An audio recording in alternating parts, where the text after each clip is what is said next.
আপনারা দেখছেন সংবাদ সারাদিন। আপনাদের সঙ্গে রয়েছে আমি অঙ্কুর। আসছি এই মুহূর্তের গুরুত্বপূর্ণ খবরে।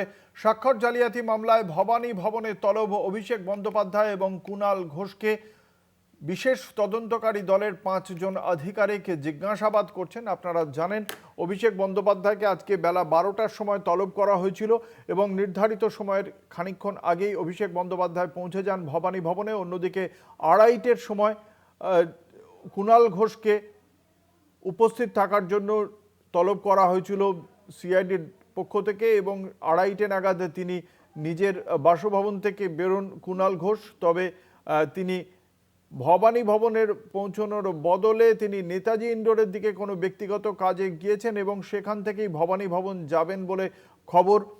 দেখা যাক তিনি কখন গিয়ে পৌঁছন। আপনারা সকলেই জানেন বিধানসভায় বিধায়কদের স্বাক্ষর জালিয়াতি করা হয়েছিল, এমনটাই অভিযোগ। স্বাক্ষর জাল করা হয়েছে, সেই অভিযোগের প্রেক্ষিতেই সিআইডি তদন্ত শুরু করে, যেখানে একটি বিশেষ তদন্তকারী দল গঠন করা হয়েছে। তারা ইতিমধ্যেই গত শুক্রবার দিন 5.5 ঘন্টা জিজ্ঞাসাবাদ করেছে অভিষেক বন্দ্যোপাধ্যায়কে। আজকে ফের জিজ্ঞাসাবাদ পর্ব বেলা 12টা থেকে শুরু হয়েছে। এই জিজ্ঞাসাবাদ গত 3 ঘন্টা ধরে চলছে সেই জিজ্ঞাসাবাদ পর্ব। আমাদের সঙ্গে রয়েছেন আমাদের প্রতিনিধি রমিত বন্দ্যোপাধ্যায়। রমিত এই মুহূর্তে রয়েছেন ভবানী ভবনে। সরাসরি চলে যাব। রমিত, এখনো পর্যন্ত কি কুণাল ঘোষ ভবানী ভবনে পৌঁছেছেন?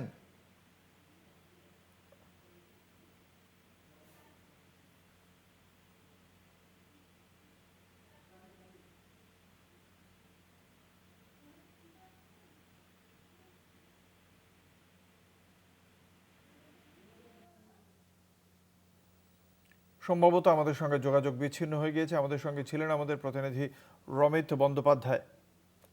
আপনাদের জানিয়ে রাখি,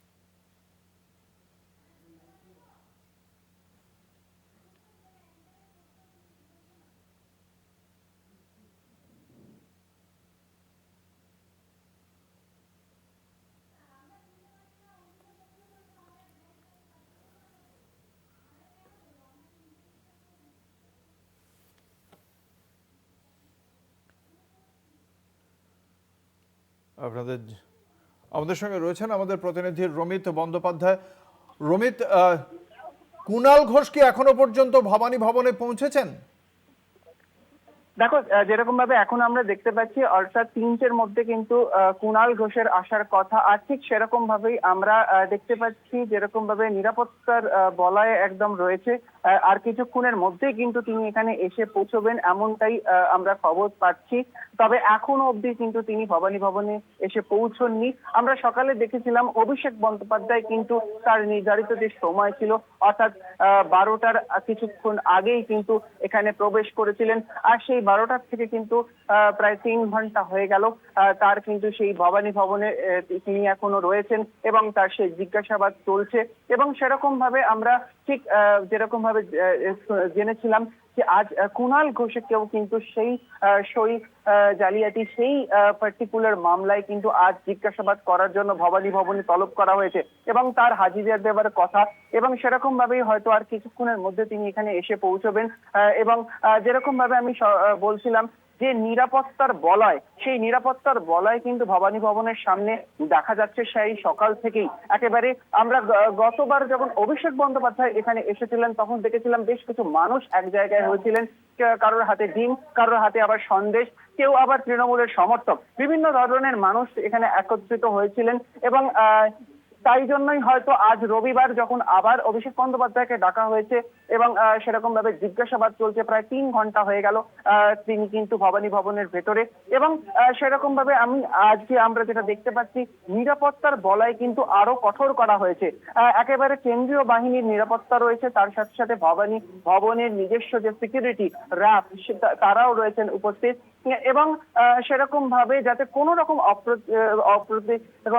কোনো রকমের কোনো না হয়, কোনো পরিস্থিতি না হয় যেই পরিস্থিতিতে কোনো রকম মুশকিলের মধ্যে পড়তে হয়, কোনো জমায়েত যাতে না হয় সেই দিকেও কিন্তু নজর রাখা হয়েছে। এবং ঠিক কিছুক্ষণের মধ্যেই কুণাল ঘোষও কিন্তু এখানে আসার কথা, এখানে তার হাজিরা দেওয়ার কথা।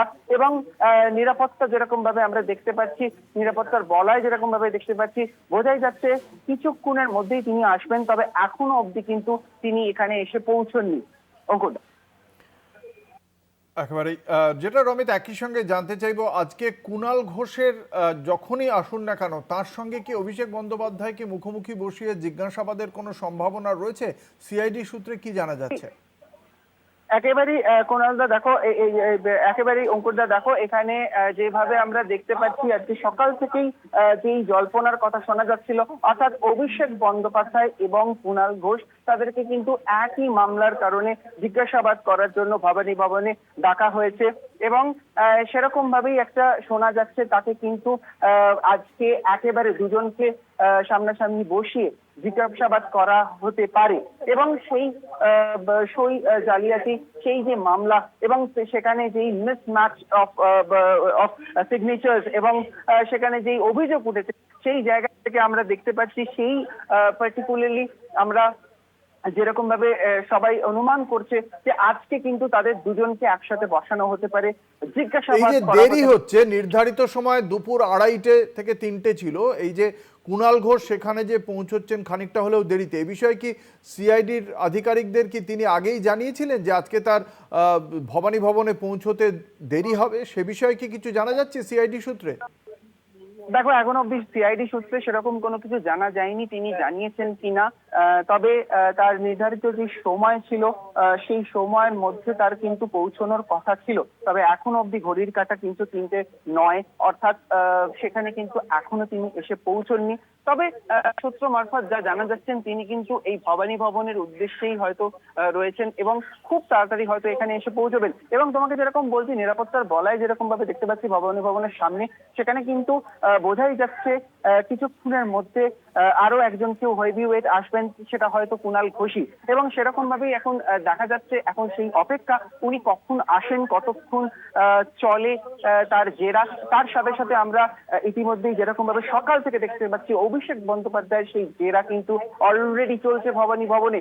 এবং সেই আজকে কি হয় এবং তাকে জেরায় কতটা সন্তুষ্ট হন এবং কি পদক্ষেপ নেন, এর পরবর্তীতে কি হয় সিআইডির তরফ থেকে, সেই সমস্ত দিকে কিন্তু নজর থাকবে। এখন কিন্তু এটা বলা যেতে পারে অভিষেক বন্দ্যোপাধ্যায় ঠিক যেরকম ভাবে ভবানী ভবনে রয়েছেন, ঠিক সেরকম ভাবেই কিন্তু তার কুণাল ঘোষ তারও কিন্তু এখানে আসার কথা। এবং তার জন্যই কিন্তু বেশ খানিকটা অপেক্ষারত বলা যেতে পারে বেশ কিছু জন। ধন্যবাদ। আমাদের সঙ্গে ছিলেন আমাদের প্রতিনিধি রমিত বন্দ্যোপাধ্যায়। এ বিষয়ে কি বলছেন মন্ত্রী শঙ্কর ঘোষ শোনাবো।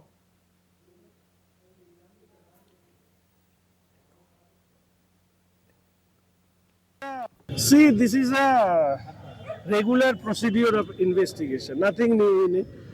As because Abhishek is alleged for submitting the fake signature, so you have to Abhishek has to face the consequences. And what we understood from the past politics, Abhishek Banerjee one of the worst element in politics. So I repeatedly saying this word, Abhishek Banerjee is the worst element in politics. He should punish according to the law. The way he behaved with other people, it shows that he is the only king in West Bengal. Now he is covering face when people asking question about his activity. Trinamool Congress will be dumped in the dustbin very soon.